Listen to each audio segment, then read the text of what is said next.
Boom, All chicka, boom, boom. yeah. I was gonna say, do we do it for the double header? Probably not. I didn't That's have a it bit ready redundant. That's a again. bit redundant. Um, I awesome. feel like we All right, should so though, for man. I mean, we gotta have equal treatment for everybody, you know? that is true. That is true. I know. I understand. There. Oh, someone's gonna play toys.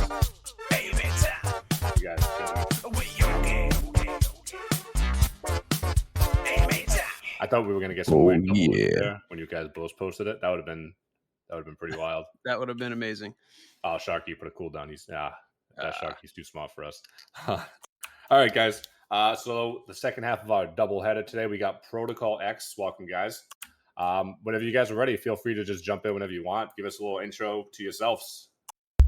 Yeah, so I'll start out here. So my name is Neil. I'm Shiblord here on the socials, founder and CEO of ProtocolX. I have up here with me on the stage Bran. He is one of my team members. We have 6 total. He's a community manager side there. We have, like I said, 6 of us total. All 6 of us are doxed. I am KYC'd by Assure. Would you like him to go into a little bit about the project, or maybe have Bran introduce himself first? Yeah, Brand, if you want to give a quick introduction, Brand, and then we can jump right into it. Sounds good. Yeah. So, hello everyone. My name is Bran, or also known as Brandon in the real world. You can read more about me on the website. I am the community manager of Protocol X, and I'll be answering any questions you have today with Neil. Very good. Yeah. So whenever you guys are ready, tell us a bit about Protocol X. What are you guys doing out in the space, and tell us about the project. Yeah, so great question there. So on the most fundamental basic level, we are a rebase protocol on the Binance Smart Chains. We've seen many of those pop up over the last year or so. A lot of them tend to have some variety of issues that either pop up over time. So we are that rebase token. And then I've identified a few problems that we're looking to solve via the introduction of this protocol here. 1 is in reference to sustainability, 2 is transparency, and 3 is the aspect of greed. So by addressing those 3 problems, we are seeking to create an actual sustainable passive income, not just via the rebase token itself, but via an introduction of a revenue share NFT system that'll be introduced just a few weeks after launch. We are currently and actively in our pre-sale mode that ends in 47 hours and 50 minutes from right now. So Friday, right around this time, is when our pre-sale will end, and then we will go live from there. So we have, like I mentioned, there are a few different things that we're looking to solve. One primary is in reference to sustainability. We have several built-in sustainability variables, not just on the contract side, but also with the investment strategies that we're doing, bring in revenue from outside the protocol, literally from day one, to start attacking those inflationary components via buybacks and burns. We have a custom liquidity management system built into the contract. We have other aspects of the protocol itself, one of which is a decreasing APR model. So the first month when we go live here, officially, it'll start at 1.77% daily APR. That'll decrease by 10% each month for 12 months. And at that 12-month mark, we will stay at a 0.5% daily APR rebase token. So with all of that there, we have a variety of different, just like I'm sure we'll go into it more in depth, but sustainability is pretty much our goal here on every single step and everything that we're doing. Heavy investments, strong strategies, really trying to get that head of the curve as far as the inflationary mechanisms are concerned and try to solve that problem early on. The second problem that we've identified with projects in DeFi in general is transparency. We never know what's going on generally until the project fails, rugs, whatever the case might be, and then all these juicy details come out. So in order to solve that, like I mentioned, we are all doxed. All 6 of us on the team are doxed. I am doxed and KYC'd via Assure. I'm also partnered with Assure for our DEX so that the transparency aspect is very, very tangible. Not only that, I'm going to be releasing at least bi-weekly reports, if not weekly reports, as well as monthly summaries on everything that moves within any wallet that we have. We're talking, team pay to build funds to, mints to burns, anything that could be practical for the consumers. I'll put out in a report, very transparent. I already document every single TXN that we've ever engaged with for the business. So all of that is documented very officially for us there. And then the last case here, the last problem that we're looking to solve on the most basic end, there's probably a couple more problems, but the last one is greed. That aspect of greed and having a large ego generally driving these teams for money grabs. We're eliminating that early on. That's also part of the transparency. We're letting the community know exactly what's happening at any given time. But all of us here, except for maybe 1 or 2 on my entire team, are full-time crypto. we want this to succeed. We need this to succeed for our own careers, and it benefits the community if we benefit and succeed on our end, and vice versa. So by eliminating the greed aspect, we can run this like a business. I have real world business experience. I have public service experience as well, outside of crypto. So I combine that with some other aspects of DeFi and start running this like a DeFi business. So we can really work on this for the long term. I don't plan on doing this for a year or two. I'd like to be doing this for decades plus, evolving it, getting more involved into real world aspirations, and even on the streaming and entertainment side is where I'd like to bring it eventually. But all of that is kind of work in conjunction to a totality of an ecosystem that we have building here with this protocol, and many of which we have not even touched yet in that intro. Very good. Okay. Yeah. So I guess the first thing I kind of want to jump into, and hopefully you have an answer for, so this will be a short AMA. So you guys obviously are at heart are an auto compounding protocol. Do you guys, or what are the core utilities you guys are focusing on outside of that within the ecosystem itself? So there's many aspects we're actually focusing on. So what I'll do is touch base on the actual main core of the project, right? So another auto compounding protocol is basically what we are, and we're not trying to say otherwise. Now, the only difference between us and other auto compounding protocols is we're not just simply a fork. Within our contract, we're going to have different aspects. We're going to have the sustainability emissions model, which Ship touched base on, which is every month the APR, the daily APR, will decline by 10%. Now, not only does that help the protocol in the long run, it also stops in about, month 6 or 5, where things start to get, a bit hard for the economy. Things start to catch up on itself. What it does, it gives us the extra time to build. We also have things such as we're working with Solar Protocol for our liquidity management system. Now, that is something that we think is integral. We've seen in recent times, obviously, mismanagement of that. However, we'll be working closely with Solar Protocol to make sure that that's being worked in efficiently. We also don't have rebases on our liquidity. Now, that's something that's very, very overlooked in the space. Not having rebases on liquidity means the liquidity in the BNB in the liquidity doesn't get diluted. Now, that's another thing that's quite overlooked by projects. With the BNB not being diluted, means that the price isn't cascading as fast as it would be due to emissions.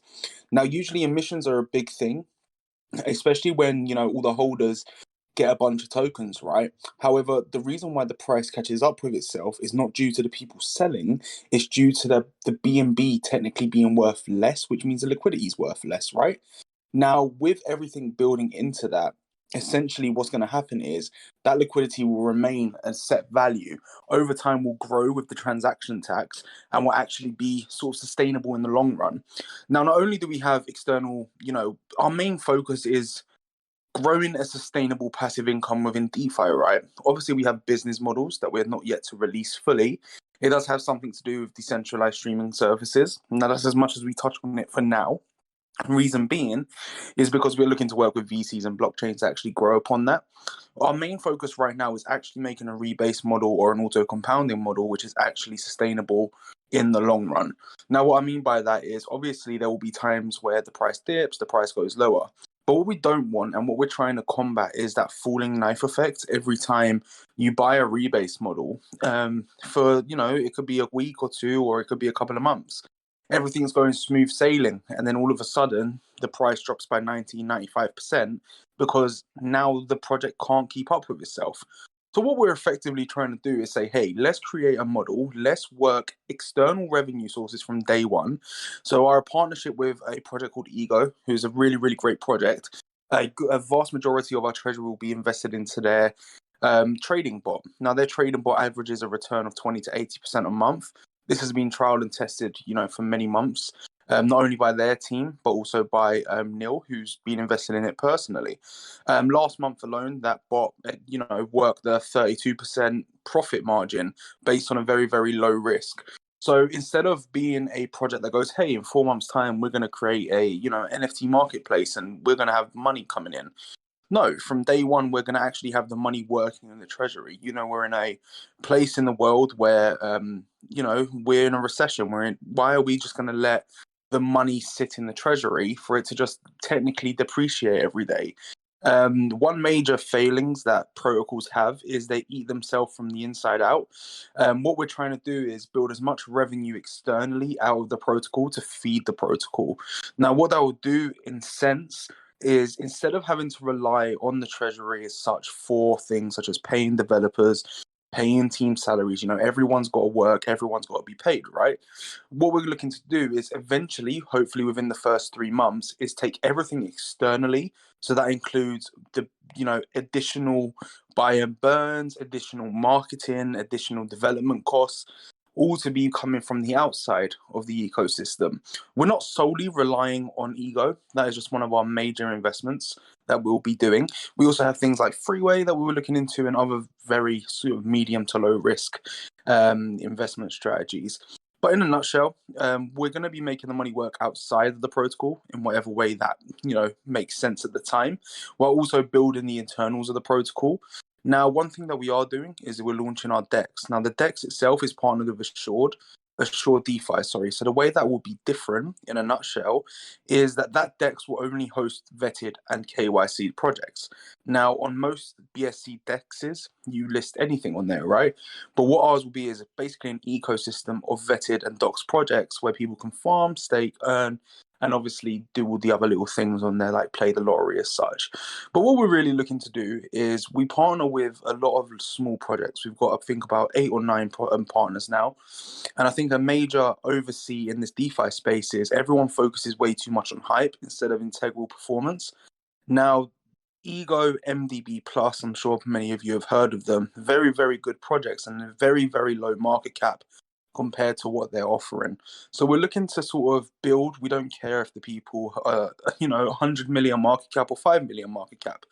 As long as your ethics and morals align with ours and your business model is something we believe in, we are looking to work with people. And I think that's something that lacks in this space, is working together to grow, to actually make this space a better place.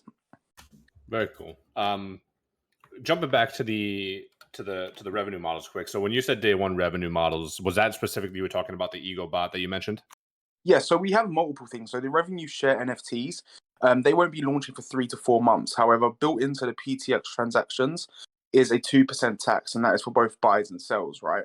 So essentially, from day one, them revenue share model NFTs will already be generating income before they're even launched, right? So doing that, what it enables us to do is get that mathematical data to actually price them fairly.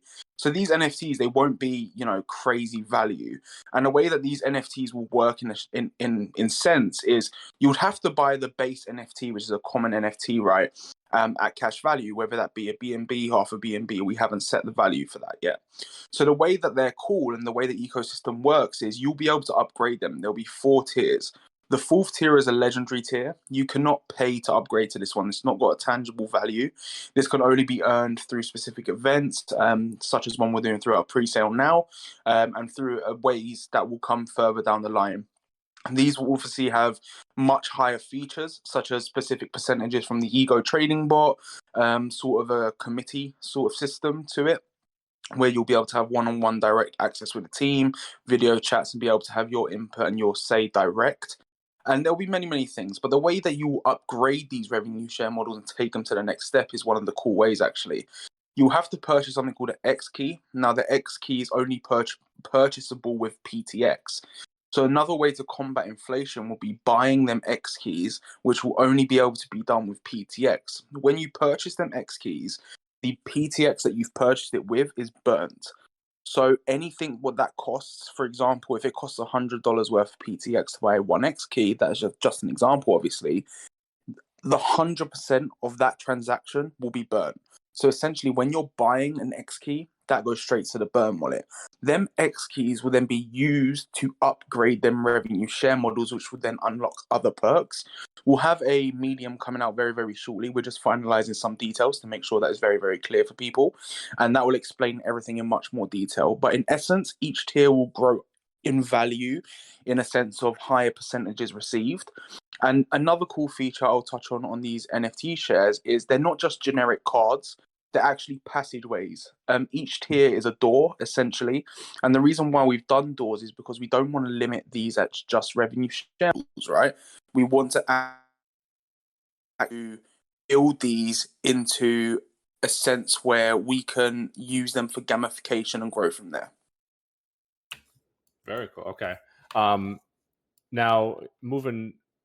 I'm just trying to get a grasp on the doors.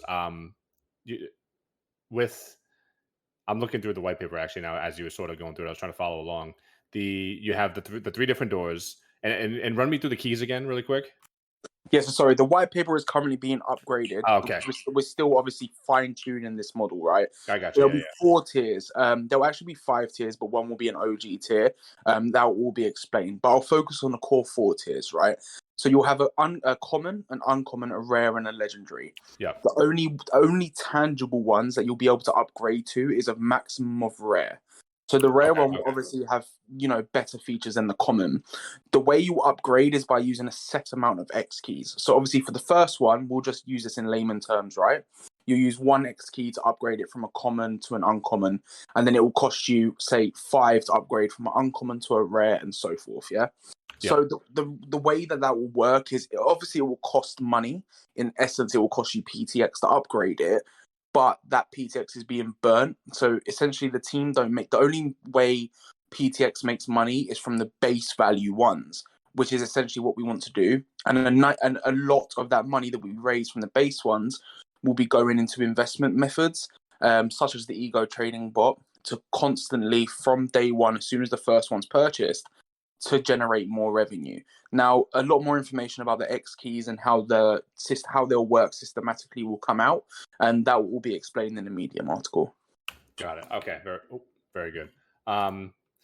So a little bit, just to sort of switch gears to some of the other stuff I was reading through on your site, in regards to the farming and staking and things like that. I'd like to. So it looks like you guys are offering. So it's sort of a dual token reward. It looks like that you have this WPTX. If you could just go through the farming and staking a bit, just to give us an idea of how that all works. Yeah, so part of the whole protocol here is going to be the DEX that we designed there, the XSwap DEX, right? So there's going to be the rebase token, which is PTX, and then the entire other, part of this ecosystem is going to be that decentralized exchange over there. That's going to have its own token currency. It's going to serve as a farm token, very similar to how Cake is, if people are familiar with that method. So there'll be different, reward structures within the transaction fees that kind of facilitate different aspects of the farm tokens in and of itself. But in the primary case, the XSwap token, the tokenomics for that, there is a 50 billion max supply, and that's 5 billion released per year over 10 years. That allows us to have a little bit of leniency and kind of flexibility with how we structure different farms, whether you want to make them time constraint or different token constraints as well. For example, a 7-day one is going to be quite different than a 365-day one because of the different timetables of release of those tokens there. So with that, the Wrap PTX is something that we will be developed and kind of put out into live later, but that allows you to stake that PTX token while still getting the rebases, just in a wrapped format. If people are familiar with time, I know people have PTSD about that, but they yeah, they had a great wrap token last year, and that's been implemented a few times since. It's kind of weird to think about, but basically you're going to have a fixed amount of wrap tokens, and then from there it's a rebasing token within inside of that wrap token. So you're still obtaining the same rebases as normal, but that allows you to have some flexibility of the token to really finite and kind of develop the different staking platforms and farm platforms from there. So that'll just be one aspect of the DEX. We are going to work with the Magic guys over there, if you guys are aware of Magic and what they do with their vaults. That'll give us some additional, just kind of like LP, different farming mechanisms, vault mechanisms, that'll all be associated with the DEX in and of itself. But it's not going to be one that is incredibly diluted. I'm not going to bring in anyone who just wants to throw some random pair up there. The tokenomics have to make sense, and the vetting of that project have to make sense. And then of course we will have some of the standard ones out there, the paired with some stable coin like BNB to BUSD, things like that we'll introduce as well, of course.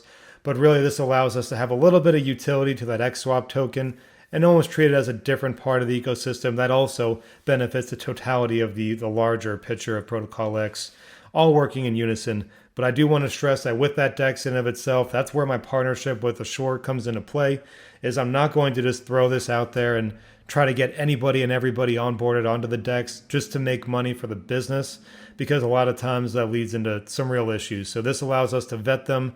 They're going to require to get KYC'd. They're at least going to have a voice chat with myself, if not docs to the rest of my team as well. So we can really get get a good knowledge base of who these people are. They're going to be utilizing our DEX, because primarily it's for us to grow this ecosystem and this DeFi transparency mechanism that we're trying to put out into the space. And yeah, maybe that's going to reduce my bottom line at some point, but that's irrelevant, because if you are a DEX that is associated with a bunch of trash projects who can't facilitate what they do, that's also a major issue and a major flaw in the system. Yeah, no, for sure. It's definitely important that, as a DEX, and you need to, having an incentive for these projects to come and utilize your DEX and list with you is obviously a tall task. Do you guys have any plans when it comes to like an onboarding process or some outreach that's going to sort of make, incentivize these projects to come and work with you guys as opposed to some of the others out there? Yes, so this has already been an official partnership, so I can go into this. So with the official partnership with Assure, ProtocolX, we are paying for the KYC for that onboarded project. It'll be the base tier, but with some extra perks to it. So it gets them in the Assure network, and it's a KYC for up to 2 people. So they can have, their founder and maybe a dev or whomever they want that are KYC'd by Assure. And if people are not aware, basically Certic and Assure are the top 2 out there in the markets these days for security purposes, whether it's for audits or KYCs and all that there. That's why I reached out to Assure and obtained that partnership. I'm working on the documentation for the actual onboarding onto the DEX. That's going to come out in probably just a couple of weeks after we go live. So I got some time to refine that and really focus in on it. But there is going to be, different benefits laid out for them. One is obviously, instead of using like PancakeSwap, where a lot of their fees get put back into PancakeSwap and then eventually sold, and it takes a hit on their token, there will be a system within our tokenomics that goes back and supports their own treasury as well. Generally speaking, we're looking at like 0.25% of the fees that like PancakeSwap has, and a portion of that goes to the farms, portion of it goes to PancakeSwap, portion of that goes to buybacks and burns of their farm token, and then the rest of it is the fee associated with the project that's utilizing it. So that fee, we're giving it back to the project themselves so that they don't have to have that DEX have a sell-off on their DEX in and of itself. It's also a good networking place. So because we are vetting these projects and we're kind of working into the passive income and the transparency side of it, this gives them direct access to the team at Assure, to the team at MDB, the team at Ego,